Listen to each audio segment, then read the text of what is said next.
अस्सलामुअलैकुम, आप देख रहे प्रोग्राम एक पेज और मैं हूं फरवा वहीद। अमरीकी वज़ीर जंग पीट हेग्सेथ और जनरल डेन केन ने आज प्रेस कॉन्फ्रेंस करते हुए ईरान की सप्लाई चेन को मुकम्मल तबाह करने का दावा किया और साथ ही धमकी दी कि अगर ईरान मुआहदा नहीं करता तो हमले जारी रहेंगे।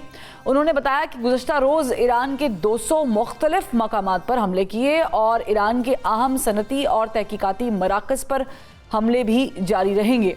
वज़ीर जंग ने बताया कि सदर ट्रंप ईरान के साथ जल्द मुआहदा चाहते हैं। अगर ईरान समझदारी का मुजाहरा करे तो मुआहदा कर ले, वगरना आने वाले दिनों में जंग मज़ीद शिद्दत इख्तियार करेगी। नाज़रीन, इस जंग से महसूस होता है कि ईरान जंग में अमेरिका की बस हो चुकी है। शायद यही वजह है कि प्रेस कॉन्फ्रेंस के ज़रिए ही ईरान को धमका कर मुज़ाकरात के लिए राज़ी करने की कोशिश की जाती है। सदर ट्रंप के अगर बयान देखें तो उन्होंने भी कई बार ईरान को आबनाए हुर्मुज़ खोलने के लिए चंद दिन दिए, उसकी वार्निंग्स जारी की, उसके बाद फिर यूटर्न ले लिया। अब कभी वाइट हाउस तर्जुमान जो हैं कैरोलाइन लेविट मुज़ाकरात के लिए ईरान को धमकी देती हैं, कभी सदर ट्रंप जो है वो कुछ कहते हैं और कभी उनके वज़ीर जंग पीट हेग्सेथ कुछ कहते हैं। अब अगर मामला महज धमकियों तक ही आ गया है तो अमेरिका को हार मान लेनी चाहिए, क्योंकि अमेरिकी मीडिया भी ये दावा कर रहा है कि सदर ट्रंप स्ट्रेट ऑफ हुर्मुज़ बग़ैर खुलवाए इस जंग से निकलना चाहते हैं। इजरायली वज़ीर आज़म नेतन्याहू की जानिब से भी बयान सामने आ रहा है कि हम ईरान में आधे से ज़्यादा मकासद हासिल कर चुके हैं। अलबत्ता वो मकासद लिस्ट डाउन करके नहीं बताए गए। यानी अमेरिका और इजराइल इस वक्त ईरान जंग से निकलने की स्ट्रेटजी बनाते नज़र आते हैं, मगर कोई राह फ़रार नज़र नहीं आ रहा।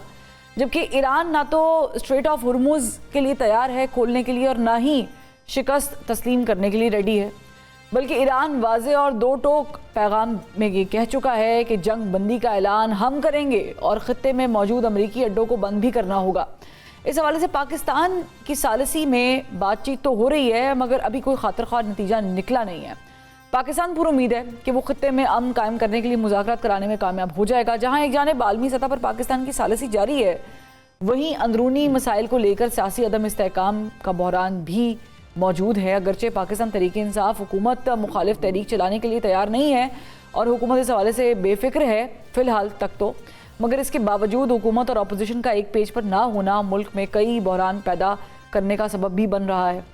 मौजूदा आलमी मंजरनामे के तनाजुर में मुल्की सियासी जमातें कैसे एक पेज पर आ सकती हैं, इस पर बात करेंगे। मैं पैनल में ज्वाइन किया है पाकिस्तान तहरीक इंसाफ के रहनुमा फैसल चौधरी साहब ने, इनके साथ साथ मुआवने खुसूसी वज़ीर आज़म हुज़ैफ़ा रहमान साहब भी हमारे साथ मौजूद हैं और दिफाई तज्ज़ियाकार ब्रिगेडियर रिटायर्ड मसूद अहमद ख़ान साहब भी हमें इस प्रोग्राम में जो हैं वो ज्वाइन कर चुके हैं। मैं चूँकि हुकूमती मौक़िफ़ पहले ले लेते हैं, डार साहब चीन गए हुए हैं, बड़ा अहम दौरा है। हुज़ैफ़ा रहमान साहब, क्या एक्सपेक्ट करें इस दौरे से, चूँकि ये दौरा एन उन मुलाकातों के बाद हुआ है जो इस्लामाबाद में हुई हैं। मिस्र के वज़ीर ख़ारजा मौजूद थे, सऊदीया के मौजूद थे, तुर्की के मौजूद थे, तो एक अहम मीटिंग के बाद ये मीटिंग होने जा रही है। जी, बहुत शुक्रिया जी। पहले तो ये दौरा पहले से शेड्यूल दौरा था। कोई ऐसा नहीं है कि कोई जो पहले मीटिंग्स हुई हैं उनकी कंटिन्यूशन है। चीन के साथ अल्हम्दुलिल्लाह हमारी कंसल्टेशन जो है गाय बगाए जारी रहती है इस पूरी वॉर सिचुएशन के दौरान, और हमारा और चीन का मौक़िफ़ एक ही है, हम एक ही पेज पर हैं। ज़ाहिर है हमारी एक बड़ी देरीना दोस्ती है। हाँ, ये ज़रूर है कि चूँकि सूरत हाल ऐसी पैदा हुई है तो उसमें फ़ॉरेन मिनिस्टर साहब वहाँ पर गए हुए हैं, तो लामहला चीज़ों पे तबादला ख़्याल होगा और चीन की भी यही ख्वाहिश है, हमारी भी यही ख्वाहिश है कि ख़ित्ते में अमन कायम हो और अमन कायम करने के लिए जो भी हम अपना मुस्बत किरदार अदा कर सकें वो करें। और इसमें हमें चीन की सपोर्ट भी हासिल है, चूँकि हमारा ब्रादर मुल्क है, उसके साथ हमारे एक दोस्ताना ताल्लुकात हैं, बाकी भी गल्फ़ ममालिक की सपोर्ट हासिल है। तो इसको इस हवाले से मैं समझता हूँ हमें देखना चाहिए कि पाकिस्तान मौजूदा सूरत हाल में पूरी दुनिया का एक सेंट्रल पॉइंट बना हुआ है, एक न्यूक्लियस का रोल प्ले कर रहा है। डोनाल्ड ट्रंप जो है ट्वीट कर रहे हैं, मार्को रूबियो देख रहे हैं। इस दौरान ज़रा यानी हमने ये भी नहीं किया कि जो है एक विजिट है जो चाइना का, उसको अवॉइड कर लिया जाता। यानी मकसद ये कि बड़ी खूबसूरत सूरत हाल है कि आप बीजिंग है, मॉस्को है पहले दिन जब या फिर वाशिंगटन है, सबके पाकिस्तान साथ ने आप जब खड़े अपना हुए हैं। प्लेटफॉर्म दिया था हुज़ैफ़ा रहमान साहब, वो तो पहले दिन ही क्लियर हो गया था कि पाकिस्तान दोनों पोल्स को जो है वो इकट्ठे रख कर ये फैसला कर रहा है ईरान जंग के ऊपर। ज़ाहिर है कि चीन के साथ हमारे जो ताल्लुकात है वो तो किसी ढके छुपे नहीं है, लेकिन अमेरिका के साथ भी जो हाल ही में चीज़ें बेहतर हुई हैं वो भी सामने, तो इसका मतलब पाकिस्तान एक बड़ा फर्म स्टांस ले रहा है। लेकिन ये जो दौरा है, आपने कहा कि पहले से स्केड्यूलाइज था, वो बिल्कुल था, लेकिन इसमें ट्विस्ट ये है कि अब चूंकि इस पर बात होगी जो अभी की कॉन्फ्लिक्ट चल रही है उस पर, तो इससे कोई उम्मीद निकाली जा सकती है?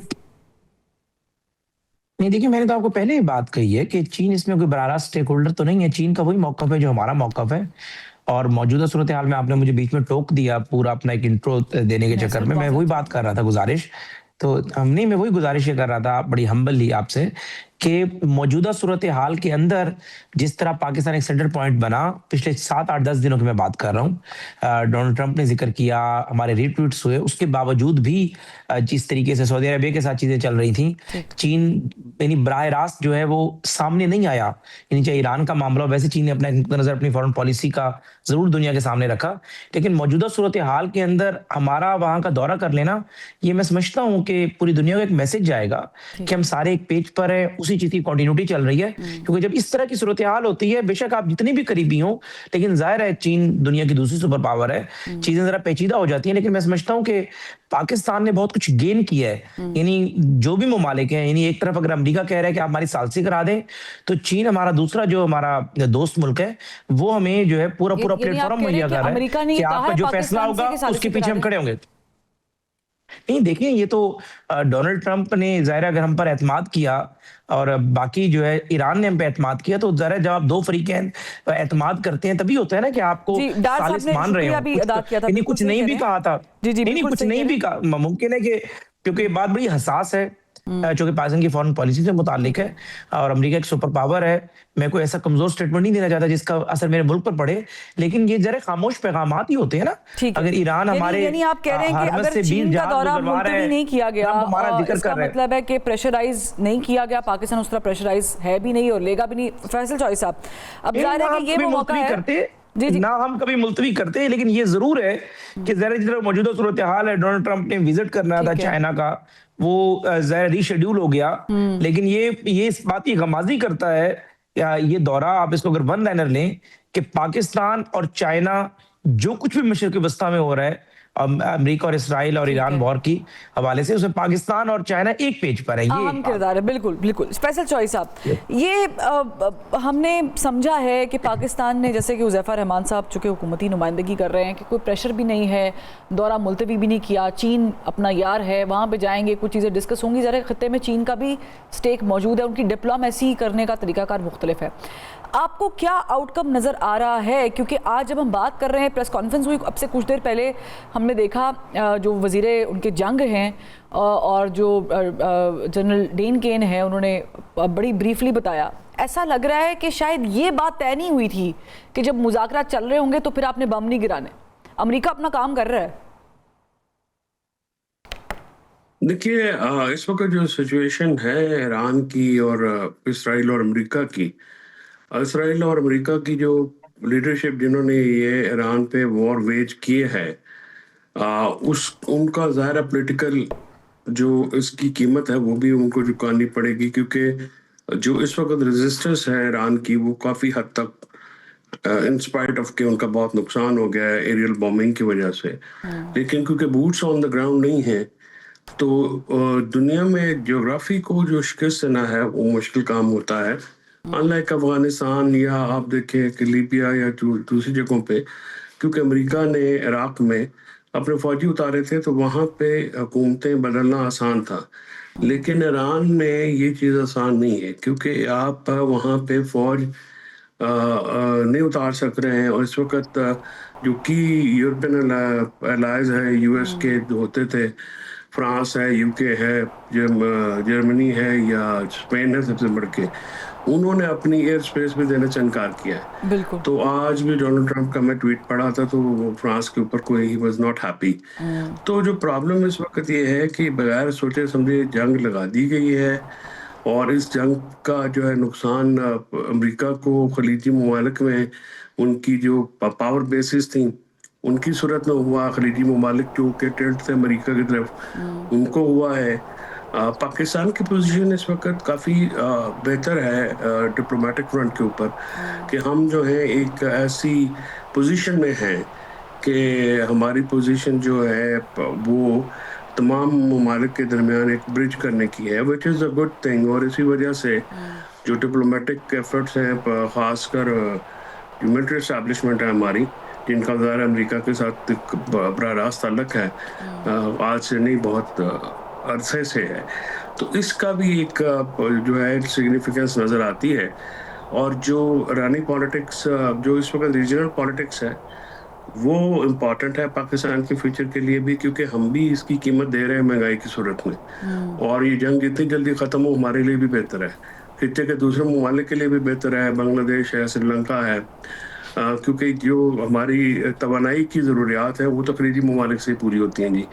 तो वो जब तक जितनी तेज़ी से हो जाए वो बेहतर है। चाइना का भी रोल जो है बहुत इम्पॉर्टेंट है, बीइंग फाइनेंशियल सुपर पावर दुनिया की, और उनका एक प्रेजेंस है वर्ल्ड मैप के ऊपर, और पाकिस्तान ज़ाहिर उनको कभी भी इग्नोर ना कर सकता है, ना करेगा, ना करना चाहिए। और आज इसहाक डार जो है, मस्ट से कि उनकी जो कारकर्दगी है बतौर वज़ीर ख़ारजा, वो स्टैंड आउट करती है। बाकी हुकूमत की जो कारकर्दगी है उसको आप कोई बहुत अप्रिशिएट नहीं कर सकते, क्योंकि महंगाई के फ्रंट के ऊपर या गवर्नेंस के फ्रंट के ऊपर खातर खा कामयाबियाँ नहीं हुई हैं, लेकिन जो उसमें हालात का बड़ा ताल्लुक है। और मैं समझता हूँ कि इसहाक डार ने अब बाकी जो हमारे इस्टेब्लिशमेंट के साथ मिलके एक अच्छा अपना जो है कद बढ़ाया है बतौर वज़ीर ख़ारजा भी। तो इस पे मैं समझता हूँ कि उनकी तनकीद जो है वो नहीं होनी चाहिए, अप्रिशिएट करना चाहिए, क्योंकि बहरहाल ये पाकिस्तान का मसला है। नहीं, आपने बड़ा अच्छा इसको समअप किया है, क्योंकि और ये वो मौका है कि पाकिस्तान के अंदर से भी पाकिस्तान को अप्रिशिएट किया जा रहा है। वरना नॉर्मली होता है कि एक्सपेक्ट किया जाता है कि जो दुश्मन नासिर हैं वो थोड़ा बहुत वो करेंगे, great gesture from the opposition as well, कि पाकिस्तान के लिए बड़ा सेंसिटिव मौका है। ब्रिगेड साहब, अब let's come to the very focal point, और वो ये है कि बूट्स ऑन ग्राउंड। और फिर जो हमने देखा जिस तरीके से प्रेस कॉन्फ्रेंस में दावे किए गए, Pakistan on the other hand mediation की कोशिश कर रहा है। गारंटी कौन देगा डोनाल्ड ट्रंप की? चीन के पास तो शायद जाके पाकिस्तान ईरान की गारंटी मांग ले, या ईरान की गारंटी भी दे दे, चीन भी दे दे, पाकिस्तान भी दे देगा, क्योंकि वो लड़े भी हैं, ऐसा नहीं है। लेकिन अमेरिका की गारंटी, डोनाल्ड ट्रंप की गारंटी कौन देगा? जी हाँ, शुक्रिया। देखें, मेरे ख्याल में दिस इज़ वेरी इंपॉर्टेंट, और स्पेशली देखें कि जो 4 ममालिक जहाँ पाकिस्तान में इंक्लूडिंग पाकिस्तान जमा हुए हैं, उनकी बड़ी इंपॉर्टेंस है। एक तो that is one thing. Egypt की बड़ी इंपॉर्टेंस है मुस्लिम वर्ल्ड में, अफ्रीका में लीडिंग कंट्री है, पावरफुल कंट्री है। सऊदी अरब रिप्रेजेंट्स अरब कंट्रीज को रिप्रेजेंट करता है खादिमैन हरमैन शरीफैन के पॉइंट ऑफ व्यू से। तुर्किया नेटो को रिप्रेजेंट करता है, is a powerful country, and Pakistan above all is a very very powerful country. So इनके यहाँ एक अपनी सिग्निफिकेंस है, that is one thing. Beside that देखें, 2 ममालिक हैं जिनके बहुत अच्छे ताल्लुकात हैं, स्ट्रेटेजिक टाइज है with Iran. One is China, the other is Russia, जो इनके साथ बराबर राब्ते में हैं। और यकीनन ईरान की ख्वाहिश होगी कि फ्यूचर में जब कोई बात होती है तो ये दोनों भी इसका हिस्सा बने एज ए गारंटर के तौर पे। So this possibility could not be, आप रूल आउट नहीं कर सकती हैं कि हो सकता है चाइना के साथ, क्योंकि स्ट्रेटेजिक टाइज से ऑलमोस्ट $200+ बिलियन की इन्वेस्टमेंट तो चाइना ने ईरान में की हुई है। तो वो एक है। फिर पीछे से यकीनन राब्ते भी हैं, और पाकिस्तान भी यकीनन ख्वाहिश होगी, और पाकिस्तान के जिस तरह ताल्लुकात चाइना के साथ हैं, और चाइना की अपनी ख्वाहिश है, क्योंकि स्टेक्स बहुत हाई हैं सबके लिए as far strait of Hormuz is concern, stability in West Asia is concern, क्योंकि खुदा न खास्ता अगर चीज़ें कंट्रोल से बाहर चली जाती हैं। और थर्ड जो हम ऑप्शन जिसकी बात करते हैं, that is a uncontrolled configuration जब होती है, सो उससे फिर एक तबाही मच जाएगी पूरे खित्ते में। सो हर एक उसको अवॉइड करना चाह रहा है। अमेरिकन को देखें ना, वो तो एक सेफ एग्जिट के लिए वो तरस रहे हैं कि इस मौके के ऊपर कि किसी तरीके से उनको एक सेफ एग्जिट उनको मिल जाए, क्योंकि अमेरिका की जो एक ग्लोबल स्टैंडिंग थी, that has been dented, whether it was militarily उनकी पावर थी, या इकोनॉमिक थी, या आप उनकी पॉलिटिकल पावर थी, दैट हैज बीन डेंटेड। तो वो चाहते हैं कि उससे निकले। फिर अमेरिका के अंदर आपने देखा कि 9 किंग्स की जो रैलीज हुई हैं, मिलियंस दे अटेंडेड, उससे भी एक बड़ा प्रेशर है। ट्रम्प की अपनी जो स्टैंडिंग है वो भी गिर गई है। तो देयरफॉर मिड टर्म इलेक्शंस भी सर पे हैं, सो बहुत सारे फैक्टर्स हैं, देयरफॉर कि ये चीजें साथ हैं तो वो चाहते हैं एक सेफ एग्जिट हो। और अभी तो लोग ये कह रहे हैं कि it is a Suez canal का जो एक वाकया होता है, this is a Suez movement for Trump. Historically देखें कि 1956 में जब इजिप्ट ने नेशनलाइज किया सुएज कैनाल को, तो उस वक्त ये कंट्रोल थी फ्रांस और ब्रिटिश का। एंड दे जब उन्होंने नेशनलाइज किया तो उन्होंने हमला किया, इंक्लूडिंग इजराइल इसमें शामिल हुआ था। लेकिन उस वक्त इजिप्ट खड़ा रहा और बाकी इंटरनेशनल कम्युनिटी ने भी इजिप्ट के साथ साइड लिया। एंड उसके बाद से जब उनको शिकस्त हुई तो डाउनफॉल स्टार्ट हो गई थी यूनाइटेड किंगडम ब्रिटेन की। सो यहाँ पे भी लोग अभी बात ये कर रहे हैं कि एम्पायर इज डिक्लाइनिंग, और आज हम कह सकते हैं it is a multipolar world जिसमें 3 पावर्स हैं, चाइना भी है, रशिया भी है और अमेरिका भी है। सो मेरा ख्याल में उस वजह से गारंटीज के लिए यकीनन देखें ये 4 ममालिक भी देंगे, और यकीनन इसमें रशिया और चाइना भी लाइकली हो सकता है कि फ्यूचर में इसमें वो शामिल हो जाए, क्योंकि ट्रम्प ने देखा ना चाइना का अपना विजिट भी डिले किया है। जंग का कोई सदे बाप निकल आए, वो टारगेट जो उनको मिले नहीं है या समझ नहीं आ रहे वो अचीव हो जाए, उस टारगेट के बाद वो फिर चाइना का विजिट करे, बताएं सीना ठोक के कि भाई हमने ये काम किया। लेकिन अदरवाइज ऐसा होना पॉसिबल ही नहीं था जिस जंग में वो चले गए थे। यहाँ पर एक ब्रेक लेते हैं, ब्रेक से वापस आते हैं तो फिर प्रोग्राम को कंटिन्यू करें। Welcome back. हुज़ैफा रहमान साहब, पाकिस्तान के ऊपर चूंकि बहुत नज़रें आप तीनों ने इस पर बड़ी अच्छी डिस्कशन की है, मुझे सिर्फ एक सवाल है सादा सा, पाकिस्तान क्या आउटकम्स हासिल कर सकता है? For instance Iran Pakistan pipeline एक अरसे से सैंक्शंस का शिकार है, क्या मुमकिन है कि अगर पाकिस्तान ये राब्ते बहाल कराने में और सीज़ फायर कराने में कामयाब हो जाता है तो क्या पाकिस्तान अपने लिए, अपने मुफाद के लिए, अपने हमसाय मुल्क के साथ कोई बेहतरी ला सकता है या लाई जा सकती है? जी बहुत शुक्रिया जी। मेरी गुजारिश है, ज़रा मैं इस पे हतमी कमेंट करने की पोजीशन में नहीं हूँ। आप कर सकती हैं, फवाद चौधरी फैसल चौधरी साहब कर सकते हैं, ब्रिगेडियर साहब कर सकते हैं, क्योंकि ज़ाहिर है अगर मैं हतमी ऐसी बात करूँगा तो उसको इंटरनेशनली भी पाकिस्तान के एक मिनिस्टर का मौक़िफ़ और हुकूमत पाकिस्तान का मौक़िफ़ लिया जाएगा। अभी ज़रा सूरत हाल हसास है, लेकिन ये ज़रूर है कि अगर ज़ाहिर है जंगबंदी हो जाती है, ईरान जो है वो दुनिया की लेफ्ट साइड से राइट साइड पर आ जाता है, सैंक्शंस खत्म हो जाती हैं ईरान पर, तो लामहला 2 फ़वाइद तो हमें सामने नज़र आ रहे हैं। एक गैस पाइपलाइन का आपने खुद इंडिकेट कर दिया, दूसरा ज़ाहिर है फ्यूल हम बहुत कम रेट पर ले सकते हैं, और ज़ाहिर है हमारे साथ उनका बॉर्डर लगता है, उसके लिए हमें ज़रूरत नहीं है ना आपने हरमज़ की ना किसी और चीज़ की, सिर्फ बॉर्डर हमने खोलना है। और अगर हम गैस की पाइपलाइन बिछा सकते हैं तो हम फ्यूल की पाइपलाइन भी बिछा सकते हैं कि बस वहां से वॉल लगा हुआ, वॉल ओपन और यहाँ पर पहुंच जाए। और ऐसा है कराची में जितनी भी आपकी जो बड़ी जो है रिफाइनरीज हैं, जिस तरह पार्को ऑयल रिफाइनरी है, पार्को ऑयल रिफाइनरी का फ्यूल जो है कस्बा गुजरात नहीं आता किसी टैंकर वगैरह के जरिए, क्रूड ऑयल, उनकी पूरी पाइपलाइन है, बस वहां से यानी पोर्ट पे लगता है और वहां से पाइपलाइन के जरिए जो है वो कस्बा गुजरात पहुंच जाता है। तो ज़ाहिर है फवाइद हो सकते हैं, ज़ाहिर हमारी ख्वाहिश भी होगी और कोशिश भी होगी, लेकिन ज़ाहिर है सब कुछ वैसा नहीं होगा जिस तरह कि इंसान तमन्ना कर रहा होता है। और इस मौके के ऊपर अगर हम ये कहेंगे कि हमारी ये ख्वाहिश है वो है, तो उससे ज़ाहिर है एक पूरी दुनिया को वो आएगी कि शायद कोई हम अपने मफाद के लिए या कोई मास्टर जो प्लानिंग कर रहे हैं। बस हमारी यही दुआ है कि जंग रुक जाए, पाकिस्तान का इसमें मुस्बत किरदार मेंटेन हो जाए और ईरान पर जो सैंक्शंस हैं वो खत्म हो जाएं, तो बाकी चीज़ें फिर ज़रा सेकेंडरी चीज़ें रह जाती हैं। और आपने जिस तरीके से देखा ईरान जिस तरह एतमाद हम पर कर रहा है, पाकिस्तान के फ्लैग वाले जो जहाज हैं वो आने देता है, उनकी पार्लियामेंट में हमारे नारे गूंजे, उसके अलावा जो हमारा एहतराम जो है वो ईरान के फैसला साजों के जो अल्फाज की शक्ल में हमारे सामने आया, तो लामहला उसका हमें फ़ायदा होगा।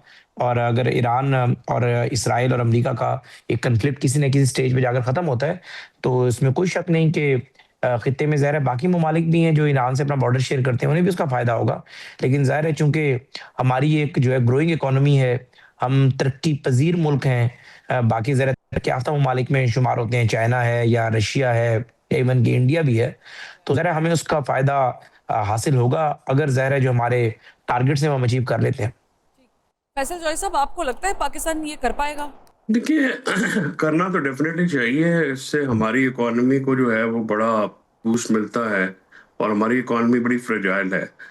दूसरा ये भी आप ध्यान में रखें कि हम अफगानिस्तान के साथ एक जंग में भी मसरूफ हैं, उसके भी एक्सपेंसेस जो हैं वो एक्सपेंडिचर होता है जो कि नॉर्मल हालात में हमें बतौर कौम बर्दाश्त नहीं करना पड़ता। तो अगर तो ये सिलसिला होता है, अब सैंक्शंस जो हैं हटानी हैं या उसके लिए तो यूएन का रोल इम्पोर्टेंट है। उसमें ज़ाहिर है चाइना और रशिया का रोल भी इम्पोर्टेंट है। अभी तो अमेरिकन और इसराइली जो हैं वो नहीं चाहेंगे कि ये मामला हो, क्योंकि जो इस वक्त पाकिस्तान का रोल है वो इसराइल के मफाद को बहुत ज़्यादा ठेस पहुंचा रहा है। और पाकिस्तान जो है वो इसराइली मफाद के, अगर कोई मुस्लिम मुल्क जो है वो उनको टक्कर दे रहा है या उनके मुकाबले में डिप्लोमेटिकली कामयाबी है, से इम्कनार हो रहा है, तो वो पाकिस्तान है। ज़ाहिर है ये बात वो आसानी से तो कबूल नहीं करेंगे। और जिस तरह का उनका एक एडवांसमेंट है टेक्नोलॉजिकली, और वो ज़्यादा हम नहीं चाहेंगे कि ईरान के ऊपर जो है किसी किस्म का इन्फ्लुएंस जिस तरह से उन्होंने सीरिया में, जॉर्डन में या अभी लेबनान में वो कर रहे हैं वो हो, क्योंकि ये हमारे अपने मुफादात के खिलाफ भी है।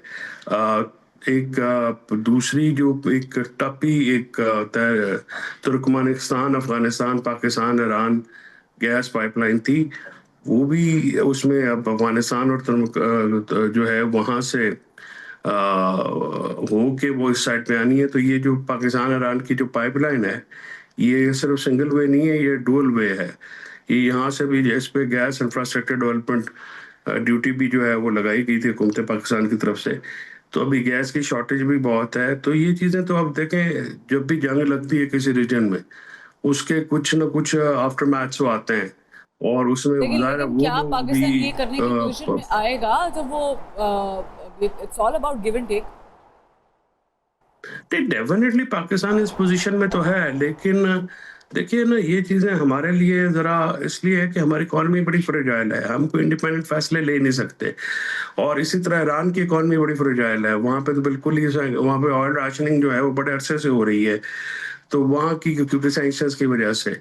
तो ये सारी चीज़ें जो हैं वो, अगर इन हालात में ईरान मुकाबला कर रहा है इसराइल और अमेरिका जैसी पावर्स का, तो अगर वो स्टेबल हो जाएंगे तो वो तो कभी भी नहीं चाहेंगे कि ये स्टेबल हो। लेकिन डेफिनेटली इसमें रीजन का फायदा है, पाकिस्तान का फायदा है, और जिस तरह से ईरान के साथ हमारे डिप्लोमेटिक रवाबत बहाल हुए हैं, ये बहुत नीचे चले गए थे कुछ अरसे बिल्कुल, ये तो बीच दरमियान में, बल्कि 1979 ऑनवर्ड्स, एग्जैक्टली। नहीं 1979 ऑनवर्ड्स जो हैं हमारे बहुत नीचे। जो अफगान जहाद के दौरान इराक ईरान जब वॉर हुई थी, तब भी जो है वो हमारे ताल्लुकात बहुत लो चले गए थे। तो इंडिया जो है वो काफ़ी इन्फ्लुएंस था, लेकिन फिर इंडिया ने जो वहाँ पे किया, यानी मोसाद के और इसराइल के जो सारे एजेंट्स वहाँ पे इन्फिल्ट्रेट करवाए, इकोनॉमिकली जो है वो हर तबका जो है वो सफ़र कर रहा है। तो इससे हम निकलेंगे तो फिर हम ज़रा बेहतरी की तरफ जाएंगे। ठीक, और मुझे इंटरेस्टिंगली अमित शाह का बयान आपकी नज़र से गुजरा होगा, ब्रिगेड साहब से सवाल भी यही है कि वो इतने फ्रस्ट्रेटेड हैं इंडियंस कि वो बता ये रहे हैं, व्हाट अ मॉकरी, कि वो कह रहे हैं कि जी अगर हमें ज़रूरत नहीं है मीडिएशन कराने की, अगर पाकिस्तान करा भी रहा है तो कल को पाकिस्तान भी अखंड भारत का हिस्सा होगा, क्योंकि वो मानते नहीं है कि हम अलग हो गए हैं। उनको शायद 1947 के बाद की ज्योग्राफी नज़र ही नहीं आती है, याद ही नहीं है। Anyways, it's just like Israelis कि ये लैंड वाज प्रॉमिस्ड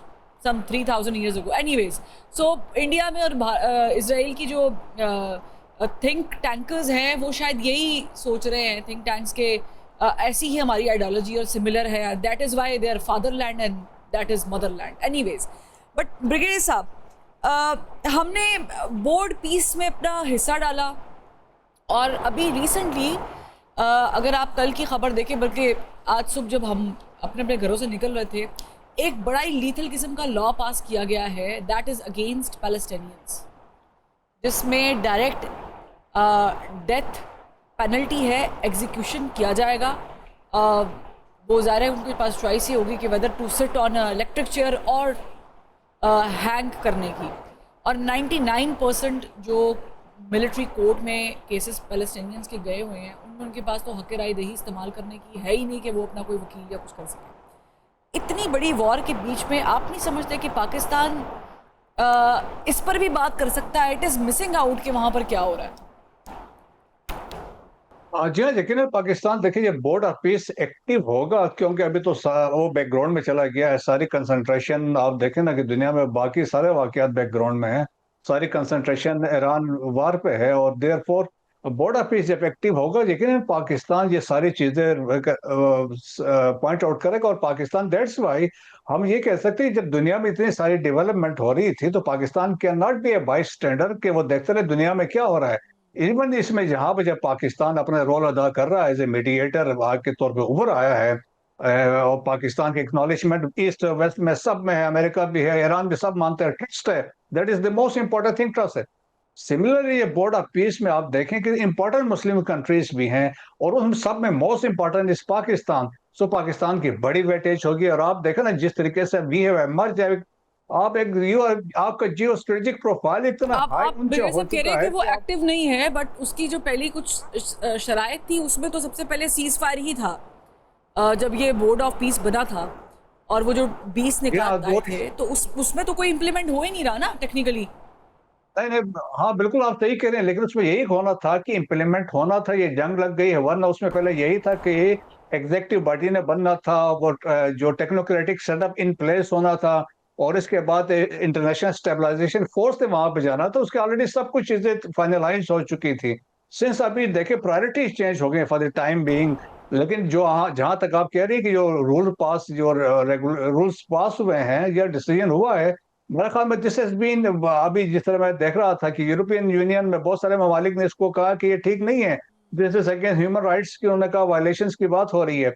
सो दुनिया में एक यकीनन एक अंडरस्टैंडिंग है, एक कंसर्न जरूर है कि ये ऐसा हो रहा है। और फिर आप देखें ना कि यूरोप में अभी जब से ये जंग हुई है कि नेटो निकल गया हाथ से, यूरोपियन यूनियन अलग हुआ। आप देखें ना जो यूनाइटेड किंगडम ने लिया है या स्पेन ने लिया है, वो उन्होंने कहा खड़े, उन्होंने कहा भाई आप हमारे स्पेस से भी नहीं गुजर सकते हैं। सो मेरे ख्याल में एक रियलाइजेशन आ रही है। और फिर देखें कि दुनिया में बहुत ऑलमोस्ट 80% प्लस लोग समझते हैं कि इसराइल की जो पॉलिसीज है अगेंस्ट ह्यूमन बीइंग्स हैं, मुसलमानों के खिलाफ हैं, फलस्तीनियों के खिलाफ हैं। तो लेकिन उसके साथ साथ कुछ ऐसे हैं, कुछ जो क्रिश्चियन जियानिस्ट हैं वो इनको सपोर्ट कर रहे हैं। और इसकी हमने एक झलक देखी थी, इफ यू रिकॉल कि प्रेसिडेंट ट्रम्प के ऑफिस में जब एवेंजेलिकल लीडर्स दे गैदर्ड और वहां से दे वर प्रेइंग और दे वर सीकिंग डिवाइन वो गाइडेंस और हेल्प लेना चाह रहे थे। सो उनका कंसेप्ट भी यही है, जो चाहते हैं ग्रेटर इजराइल की बात है, प्रॉमिस लैंड की बात है, जिस तरह आपने अभी बात की है अखंड भारत की। सो दे इंडियंस एंड इंडियंस के जो संगीज हैं और ये जीव्स जो हैं मोसाद के, इनके सिमिलर आइडियाज से, so they use the same playbook. ठीक, यानी कि वो जो एक्चुअली जो सोच प्रिवेल करनी चाहिए थी, सैनिटी प्रिवेल करनी चाहिए थी, वो भी हुई नहीं है। और यही हम बार बार भी कह रहे हैं कि गज़ा वाला मामला जूं का तू ही है, वहाँ पर जो 20 निकात किए गए थे वो उसमें से कुछ हासिल वसूल हुआ नहीं है। एक ब्रेक का कहा जा रहा है, एक ब्रेक लेते हैं।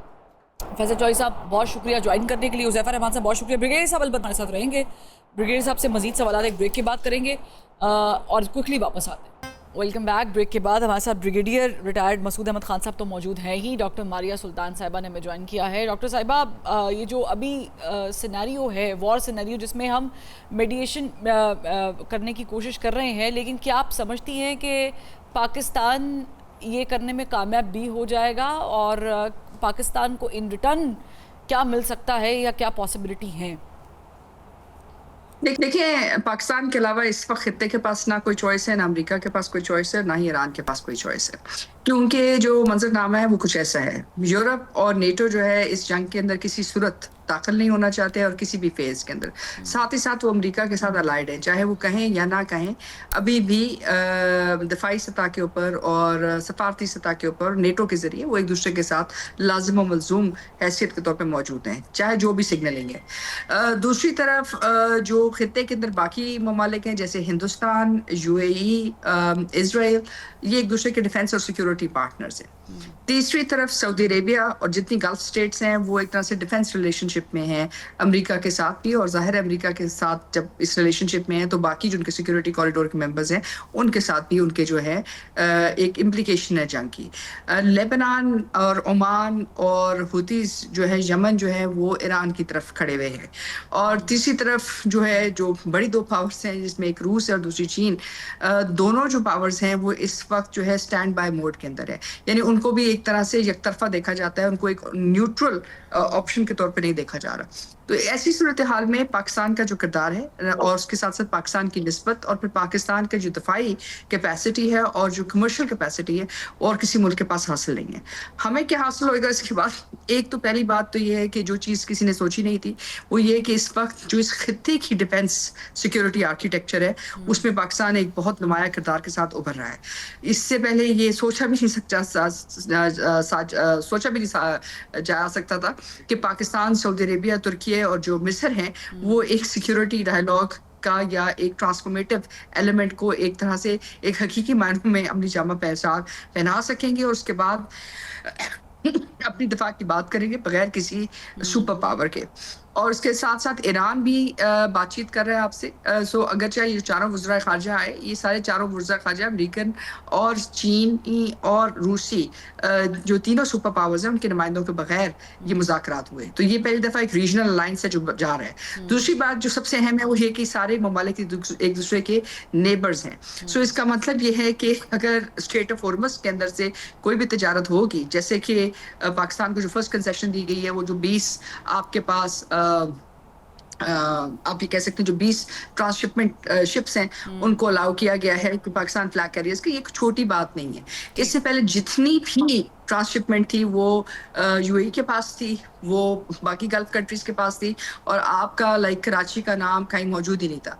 8,000 ज़्यादा कंटेनर्स इस वक्त आप पास शिफ्ट हो चुके हैं। जो पोर्ट्स हैं वो इस वक्त चल रही हैं। सिक्योरिटी आर्किटेक्चर के पॉइंट ऑफ व्यू से, फिर ईरान की लीडरशिप को तहफ़्फ़ुज़ के पॉइंट ऑफ व्यू से भी, आपका न्यूक्लियर स्टेटस, आपकी मिलिट्री कैपेबिलिटी, ये वो तमाम चीज़ें हैं जो ज़ामिन हैं जो इस वक्त किसी भी बड़ी सुपर पावर के लिए मतलब उनके बगैर भी आप रीजन को प्रोवाइड कर सकते हैं। तो ये एक छोटी बात नहीं है।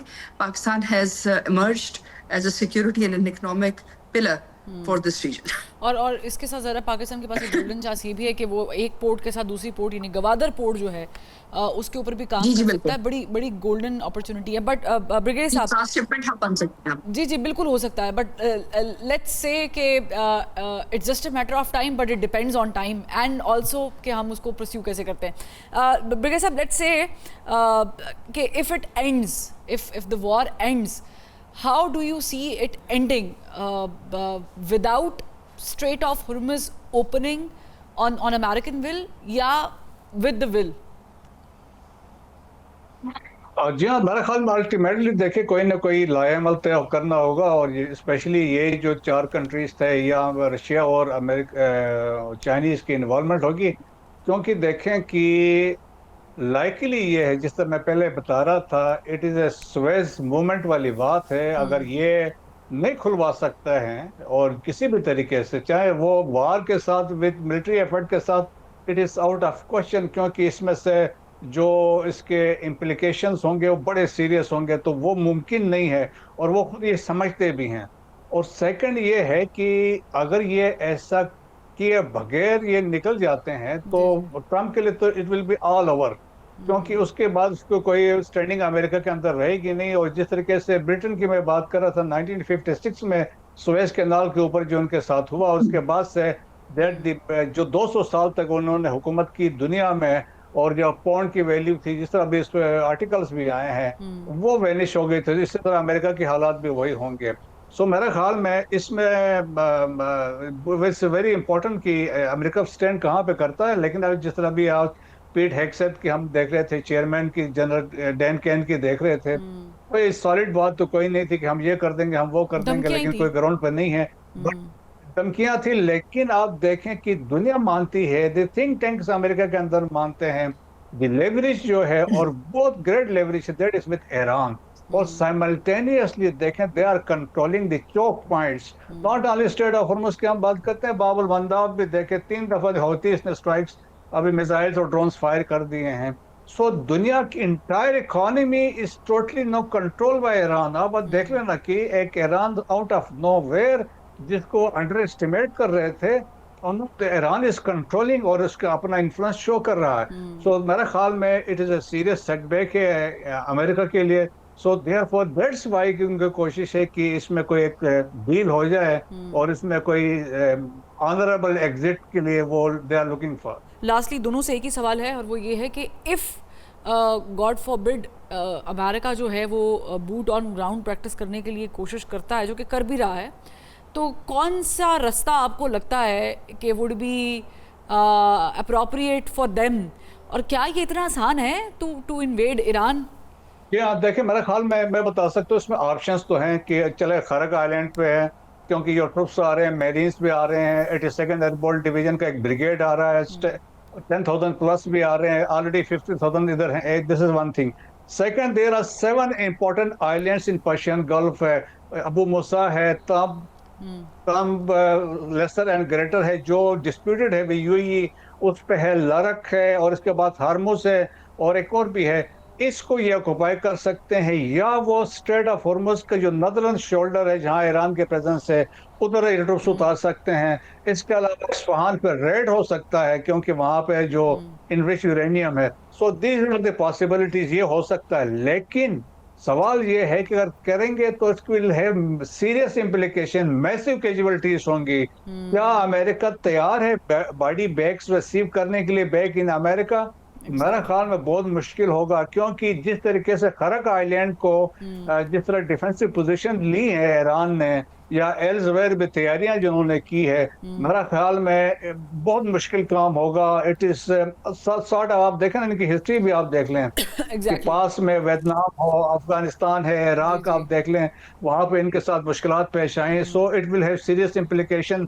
लेकिन ये है एक प्रेशर टैक्टिक्स है, दे वांट टू प्रेशराइज, के ईरान को प्रेशराइज करना चाहते हैं बातचीत के लिए। लेकिन वर्स्ट के सिनेरियो में you can not rule out the possibility. ठीक, आपने जो नक्शा खींचा है डॉक्टर साहबा, फिर ईरान कैसे रेजिस्ट करेगा अगर अमेरिका जो है वो इन्वेड कर लेता उनके मुल्क में? आप समझते हैं कैपेसिटी है इतनी? देखिए, ईरान और अमेरिका की जो डिफेंस स्ट्रेटजी और जो मिलिट्री स्ट्रेटजी है, उस पर थोड़ा सा गौर फिक्र करना बहुत ज़रूरी है।